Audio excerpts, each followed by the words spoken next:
जन्मदिन मुबारक।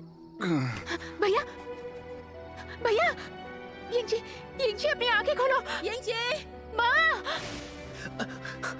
Yingji, Yingji, माँ, Yingji, देखो ना माँ, इसे क्या हो गया? कुछ नहीं, इसे घर ले चलते हैं। तू इसे पकड़ो। हाँ चलो। भैया, भैया अपनी आंखें खोलो ना। भैया। मुझे भैया क्यों कह रही हो? मैं तुम्हारा भाई नहीं हूं।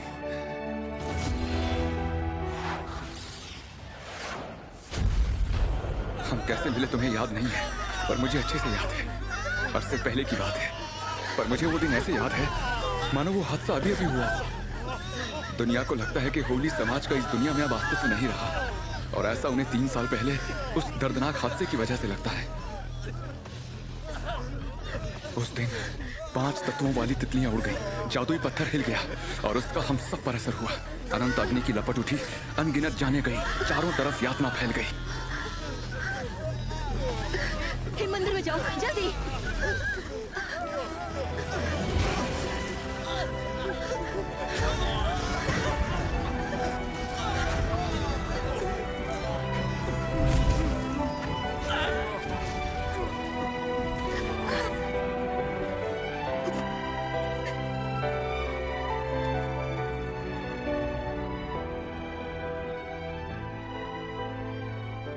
काले जंगल में आग बेइंतहा फैल गई और हमारी सारी उम्मीदों को खाक कर हमें आने वाली यातनाएं और डर का सामना करने के लिए पीछे छोड़ दिया। मैं काले जंगल की गहराइयों में था। अचानक अनंत अग्नि बढ़ गई और चारों ओर बस यातनाएं थी। मुझे जल्द से जल्द हिम मंदिर जाना था, लेकिन साफ पानी के तालाब के रास्ते पर तुम मुझे आसमान से नीचे आते हुए दिखी।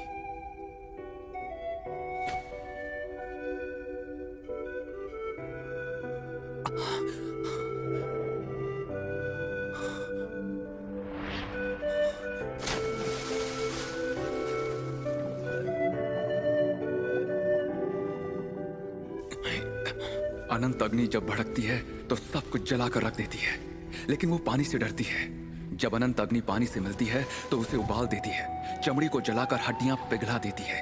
मगर फिर भी मैं तुम्हें वहां वैसे छोड़ ना सका, और ऐसे तुम मेरी जिंदगी में दाखिल हुई।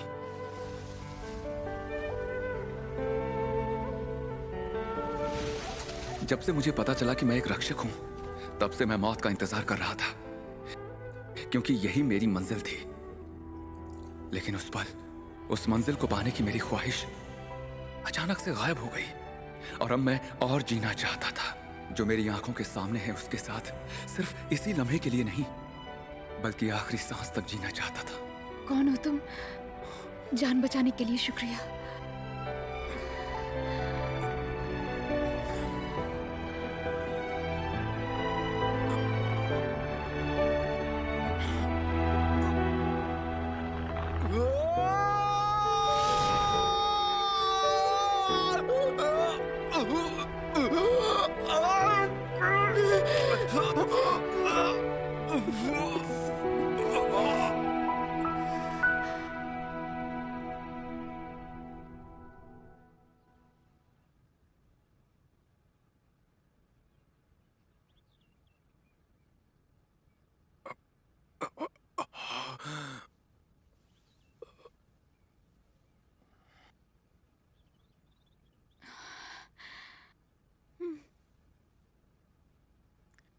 पगली कहीं की।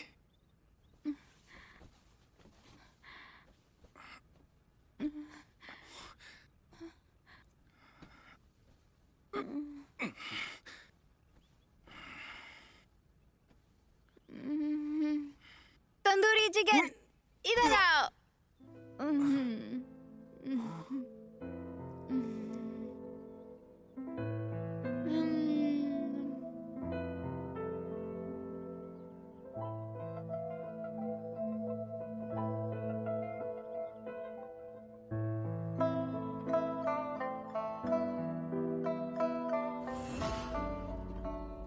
इसे नहीं रख सकते।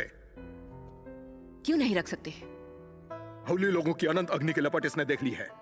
अगर इसे यहां रखते हैं तो हमारा रहस्य खुल जाएगा, इसीलिए ये हमारे लिए खतरा है। इसे एक बार होश आया था, तब इसे कुछ भी याद नहीं था। अगर तुम्हें चिंता हो रही है तो मैं इसे अपनी बेटी बना लेती हूँ। मैं यू मेजा वेस्को की कसम खाकर कहती हूँ, ये हमें कभी भी किसी तरह का नुकसान नहीं पहुंचाएगी। ठीक है, जैसी तुम्हारी मर्जी। उम्मीद है तुम अपनी बात याद रखोगी। मेरी नजर इस पर रहेगी। अगर मुझे कुछ गड़बड़ लगी तो मैं इसे छोड़ूंगा नहीं।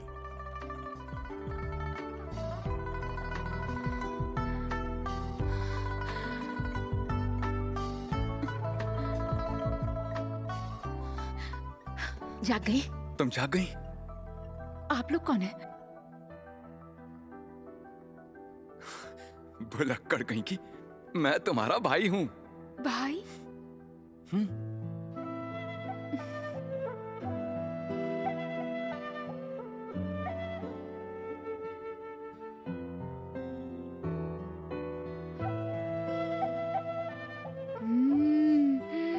तंदूरी चिकन।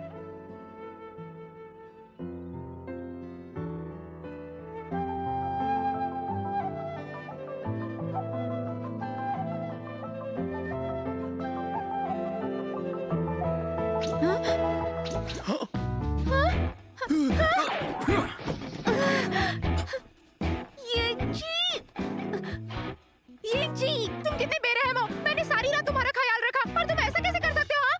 तुम क्या मतलब तुम? ये मेरा बिस्तर है, तुम इस पर क्या कर रही हो? अपनी शक्ल देखी आईने में? बिल्कुल सफेद चुड़ैल दिख रही हो। डरा कर मारना चाहती हो? येंगची, तुम्हें ये चेहरा चुड़ैल जैसा दिखता है ना? ठीक है, देखो आप कैसे डराती हूँ। तैयार हो जाओ। क्या कर रहे हो?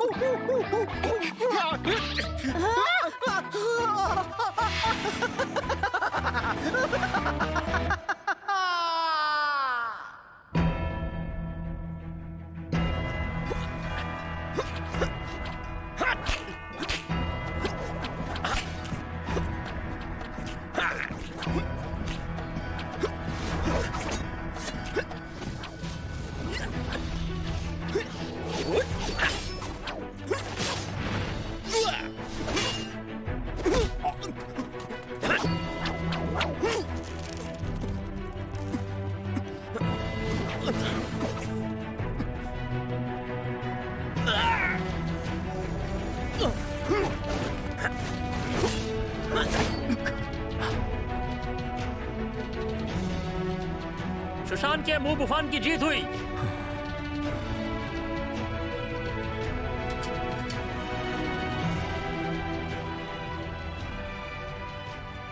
झुयुन जी, आप अपने शिष्य बाईगुई से क्यों नहीं मिलते? उसके अंदर बहुत प्रतिभा है। मेहनत और लगन का मतलब उसे अच्छे से पता है। एक दिन वो जरूर बहुत बड़ा बनेगा। कुछ बताना है गुरुजी। मेरा कनिष्ठ जैनलियांग की पूजा करने के लिए कल पहाड़ी से नीचे गया था, पर अब तक वो वापस नहीं आया। मेरे शिष्यों का ख्याल रखने के लिए शुक्रिया। आप बहुत समझदार हो। बाईगुई ने बचपन से ही वरिष्ठ शिष्य ज़ेन लियांग के साथ अच्छे से संबंध बनाए हुए हैं और वो दोनों इसीलिए सगे भाइयों से भी करीब हैं। सही कह रहे हो। और एक बात, क्योंकि एसगार्ड को भारी नुकसान पहुंचा है, 3 साल हो गए, हमने हमारे शिष्यों को पुनर्वासित नहीं किया है। लेकिन समय आ गया है हमारी सेनाओं को एक साथ लाने का। पुराने लोगों की जगह अब नए लोग लेंगे और ऐसा करके ही जीत हासिल होगी। अब शुशान संप्रदाय और सांगशु संप्रदाय अभी इसी पल से शुशान और सांगशु एक साथ आकर इस दुनिया में नए शिष्यों का चुनाव करेंगे। हमारे साथ आओ और दुनिया की रक्षा करने में हमारी मदद करो। शुशान का शिष्य मो बुफान। हाजिर मास्टर। सांगशु से गुआन। हाजिर मास्टर। दुनिया को बचाने में तुम हमारी मदद करोगे। हम सब साथ हैं। हम एक हो गए हैं, ये बात सबको बता दो। जो हुक्म मास्टर। पेड़ की हालत अब कैसी है? जब से वो प्राण का फूल मुरझा गया है, तब से मानो जैसे वो मर ही गया है। अब दुनिया पर मुसीबत आकर रहेगी। सही कहा। क्या 3 साल पहले दुनिया खत्म होने का सपना तुम्हें डराता नहीं है?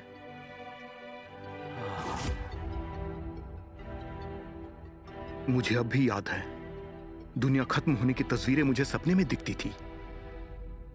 अगर वो सपना सच हुआ तो शायद यहीं इस दुनिया का अंत हो जाएगा।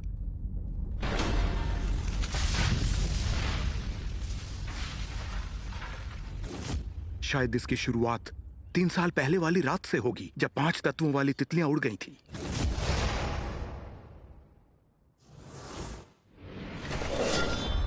उस रात मैं सुशान के कक्ष में अभ्यास कर रहा था और नूवा तलवार एकदम से बदल गई।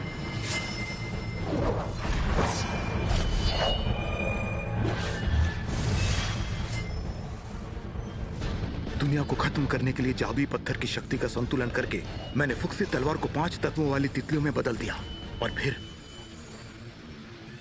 मैं जादुई पत्थर को देखने और उसे संतुलित करने के लिए शैतानों की घाटी में गया। नुआ और फुक्सी दोनों तलवारों की शक्ति एक साथ आ गई और नुआ तलवार अचानक हिलने लगी। शायद फुक्सी तलवार में कुछ गड़बड़ होगी। मुझे लगा जादुई पत्थर को कुछ होने वाला है, इसलिए मैं शैतानों की घाटी में गया था।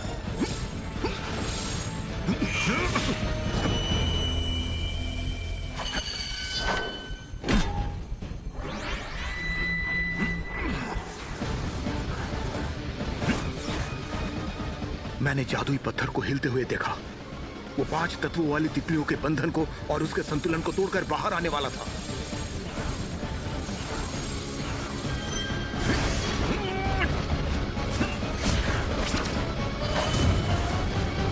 हालांकि मैंने 5 तत्वों वाली तितलियों को स्थिर करने की कोशिश की थी, पर जादुई पत्थर इतना शक्तिशाली था कि कभी न कभी वो 5 तत्वों वाली तितलियों को अलग कर ही देता।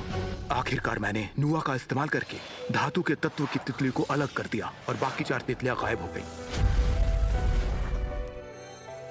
5 तत्वों वाली तितलियां अलग होने के बाद मुझे एहसास हुआ कि इसकी सजा दुनिया भुगतेगी, पर वो दिन इतनी जल्दी आएगा मैंने कभी सोचा भी नहीं था।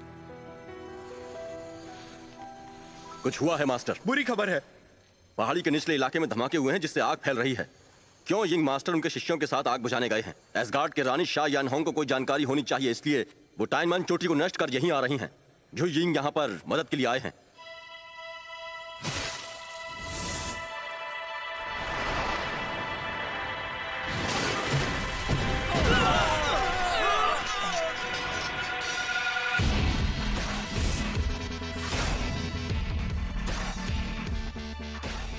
चांग में, मैं लिू गुआंग से मिलना चाहती हूँ, नहीं तो मैं सब बर्बाद कर दूंगी। शा यानहोंग, भाई लिu गुआंग यहाँ का शिष्य नहीं है, पर सुशान ने उसकी रक्षा की शपथ खाई है। उसने तुमसे ना मिलने की कसम खाई है। तुमने आज बहुत ही गलत काम किया है और ये मैं बर्दाश्त नहीं करूंगा। तुमने सुशान में घुसकर बेगुनाहों की जान ली है। सांगशु और सुशान अलग अलग नहीं है। स्वर्ग के लिए मैं तुम्हें मारकर आज यहाँ इंसाफ करूंगा। अच्छा, तो फिर आज मैं भी तुम्हें और सांगशु को यही मार दूंगी।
भाई लिu गुआंग, आखिर तुम मुझसे मिलने आ गए।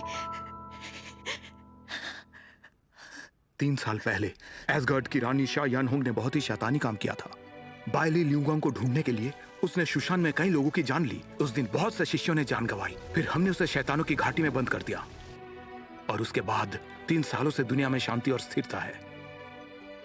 पर आसमान के पेड़ दुनिया की आत्मा से करीब से जुड़े हुए हैं और वो हजारों सालों से ऐसे ही जिंदा है, लेकिन अब वे मुरझा रहे हैं। लगता है मेरा सपना सच होने वाला है। आने वाले समय में दुनिया पर जल्द ही एक खतरा मंडराने वाला है। चिंता मत करो चंगमैंग, खतरे के समय योद्धा जन्म लेते हैं और वैसा जरूर होगा।